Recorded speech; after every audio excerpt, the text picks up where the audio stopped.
প্রথমে আমি একটা কড়াই তেল নিয়েছি, আমি ডিম সিদ্ধ করে গেছিলাম, ডিমগুলো দিয়ে দিলাম ভালো করে, তারপর দিয়ে আলু ঝোল করবো, ডিমগুলো আমার ভাজা হয়ে গেছে, আমি তুলে নিলাম।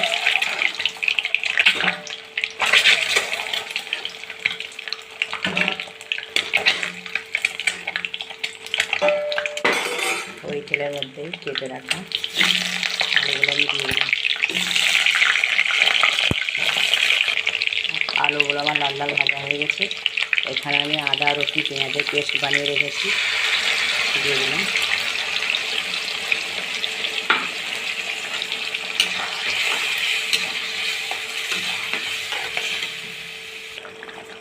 অল্প একটু চিনি, স্বাদ মতো লঙ্কা গুঁড়ো, হলুদ গুঁড়ো, সমস্ত কিছু দিয়ে ভালো করে কষিয়ে হবে যতক্ষণ না তেল ছাড়ে। আর দিয়ে দিলাম স্বাদ মতো নুন।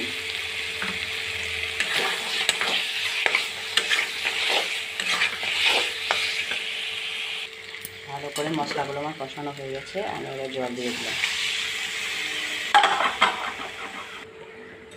এবার আমি ভেজে রাখা ডিমগুলো দিয়ে দিলাম। আমার ডিমের ঝোল হয়ে গেছে দেখো। এবার গ্যাসটা আমি অফ করে দিচ্ছি। আমি একটা জায়গার মধ্যে ঢেলে দেখাচ্ছি কত সুন্দর হয়েছে দেখো ডিমের ঝোলটা। ডিমের ঝোলটা দেখো কত সুন্দর হয়েছে কালার। আজকে তোমাদের প্রথমবার ডিমের ঝোল রান্না করে দেখালাম। যদি ভালো লাগে কিভাবে রান্না করলাম তোমাদের পুরো ভিডিওটাই দেখালাম। যদি ভালো লেগে থাকে একটা লাইক কমেন্ট শেয়ার দিয়ে পাশে থাকবে। তো সবাই ভালো থেকো, বাই।